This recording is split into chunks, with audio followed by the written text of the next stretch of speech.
Hello guys, welcome back to my channel. ഇന്ന് ഞങ്ങൾ Jervis ബേയിൽ തന്നെയാണ്. ഞാൻ പറഞ്ഞിരുന്നല്ലോ ഞങ്ങളിവിടെ ഒരു സ്റ്റേക്കേഷൻ എടുത്ത്. അപ്പം ഞങ്ങൾ ഫസ്റ്റ് ദിവസം ജെർവിസ് ബേയിലെ ഹസ്കിൻസൺ ബീച്ചും ബീച്ചും പിന്നെ ബാൾഡ് ഹില്ലും ഒക്കെ കണ്ടിട്ടായിട്ടോ വന്നത്. സൂപ്പർ സ്ഥലങ്ങളായിരുന്നു കേട്ടോ. നമ്മുടെ ഹയാംസ് ബീച്ചാണ് Guinness book of world record പ്രകാരം ലോകത്തിലെ ഏറ്റവും വെളുത്ത മണൽത്തരികളുള്ള ബീച്ചാണ് കേട്ടോ. സഫയർ ബ്ലൂ നിറത്തിലുള്ള വെള്ളവും വെളുത്ത മണലും ഒക്കെ ഭയങ്കര രസമാണ് കേട്ടോ കാണാൻ വേണ്ടി.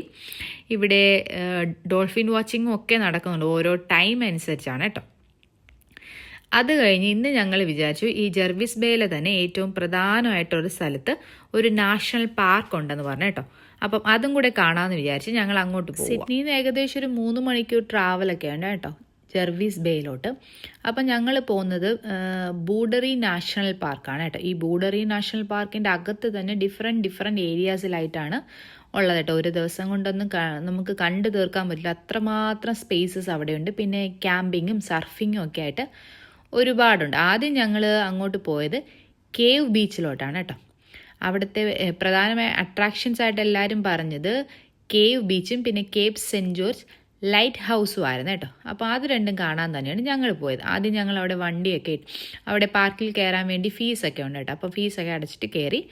പിന്നെ ഓരോ സ്ഥലത്തും നമ്മുടെ കാറ് തന്നെ നമുക്ക് പോകാം. അവിടെ എത്തിയിട്ട് പിന്നെ കുറച്ച് നേരം നടക്കാറുണ്ട്, എല്ലായിടത്തും പോകാം, ഒരു 10-20 മിനിറ്റൊക്കെ. അപ്പോൾ പോകുന്ന വഴി കങ്കാരൂവിനൊക്കെ കണ്ടേട്ടോ.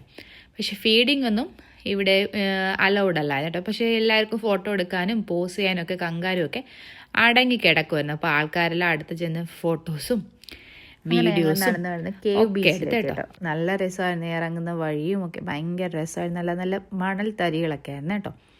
ബീച്ച് പക്ഷേ കുറച്ച് ഉള്ളോട്ടായിട്ടോ. പക്ഷേ ഇവിടെ സർഫിങ്ങും ഒക്കെ നടക്കും. പക്ഷെ ഞങ്ങൾ വന്ന ടൈമിൽ അങ്ങനെയൊന്നും ഇല്ലായിരുന്നു. ഞങ്ങൾ കണ്ടിട്ട് കുറച്ച് ഉള്ളിലോട്ട് പോലെ കടൽ പോലെ തോന്നി കേട്ടോ. അങ്ങനെ അവിടെ അനയും ശിവതയൊക്കെ കുറച്ചേരൊക്കെ കളിച്ചു. ഈ കേവ് ബീച്ച് എന്ന് പറയാൻ തന്നെ കാരണം നല്ല സൈഡിൽ വലിയ കേവ്സ് ഒക്കെ ഉണ്ട്, വലിയ ഗുഹ പോലെയൊക്കെ. അപ്പോൾ ഞങ്ങളും അവിടെ നിന്ന് കുറച്ച് ഫോട്ടോസും വീഡിയോസും ഒക്കെ എടുത്തു. ആൾക്കാരൊക്കെ വളരെ കുറവായിരുന്നു ആ ടൈമിൽ. അപ്പോൾ അവിടെയും കുറച്ച് നേരമൊക്കെ നിന്നിട്ട് ഞങ്ങൾ കേവും എല്ലാം കണ്ട് പിന്നെ കുറച്ച് നല്ല ഫോട്ടോസും വീഡിയോസും ഒക്കെ എടുത്ത് കേട്ടോ കേവ് ബീച്ചിൻ്റെ.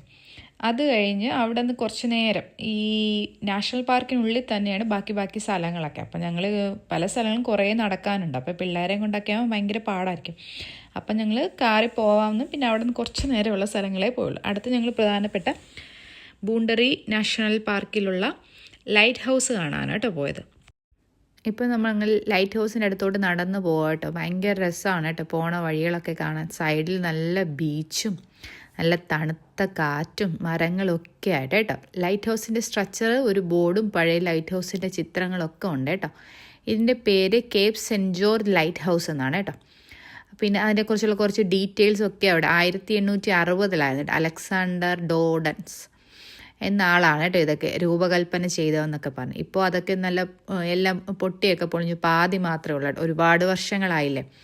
അപ്പോൾ അതൊക്കെ കണ്ടു. പിന്നെ അവിടെ നിന്ന് ഭയങ്കര ഒരു സൈറ്റ് സീയിങ് ആയിട്ടോ. ഇങ്ങനെ ഒരു സീയും ഭയങ്കര രസം, നല്ല കാറ്റും ഒക്കെ ആയിട്ട് അങ്ങനെ ഞങ്ങളവിടെ കുറേ നേരം നിന്ന് കേട്ടോ.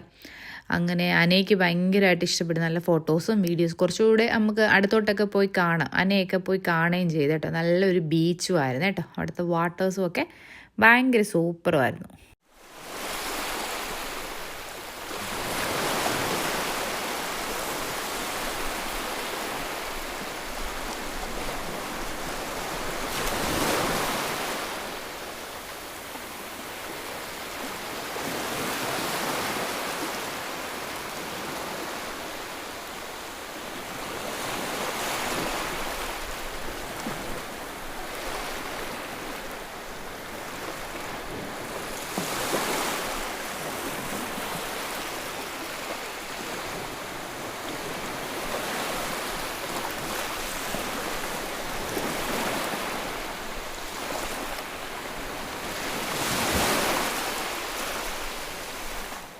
അവിടെ ചെന്നും കുറച്ച് ഫോട്ടോസും വീഡിയോസും ഒക്കെ എടുത്തേട്ടോ. ഭയങ്കര കാമുമായിരുന്നു കേട്ടോ. അവിടെ തന്നെ ഒരുപാട് ബീച്ചസ് ഉണ്ട് കേട്ടോ. പിന്നെ വേറൊരു ബീച്ചിൽ സർഫിംഗ് ഒക്കെ നടക്കുന്ന ഒരു ബീച്ചിൽ പോയി.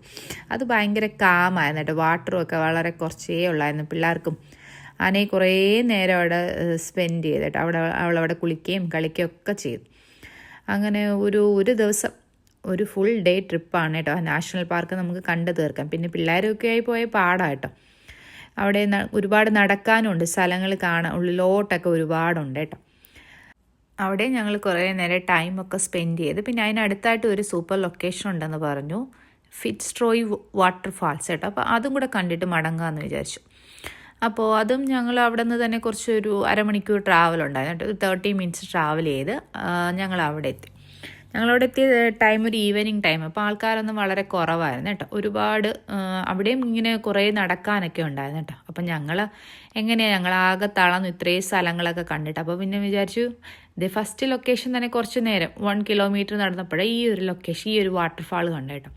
ഇത് തന്നെ നമുക്ക് തൊട്ടടുത്ത് കാണാം. ഒരുപാട് ഇവിടുന്ന് കുറേ നേരം നടന്നാൽ ഇങ്ങനെ തൊട്ടടുത്ത് കാണാവുന്നതും ഉണ്ടായിരുന്നു കേട്ടോ. ഞങ്ങൾ നടന്നില്ല, ഞങ്ങൾ ഇവിടെ നിന്ന് തന്നെ കണ്ട് വീഡിയോസും ഫോട്ടോസും ഒക്കെ എടുത്തിട്ട്. പിള്ളേരെ കൊണ്ട് പോകുമ്പോൾ ഇച്ചിരി പാടാം. പിന്നെ ഞങ്ങളും ടയേർഡായിരുന്നു കേട്ടോ, ഒരുപാട് സ്ഥലങ്ങളെല്ലാം കണ്ടല്ലോ എന്നും പറഞ്ഞ്. ഇനിയും ഒരുപാട് സ്ഥലങ്ങളുണ്ട് ജെർവിസ് ബേയിൽ. സൂപ്പർ ബീച്ചസും നല്ല നല്ല ബ്യൂട്ടിഫുൾ പ്ലേസസ് ഇനിയും ഉണ്ട്. അപ്പോൾ ഇനിയും കാണാൻ വരണമെന്ന് വിചാരിച്ചിരിക്കുക കേട്ടോ ഞങ്ങൾ. അപ്പോൾ ഓസ്ട്രേലിയയിൽ ഒരു മസ്റ്റ് വിസിറ്റ് പ്ലേസ് തന്നെയാണ് കേട്ടത്.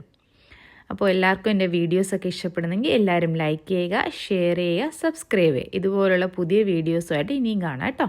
ബൈ.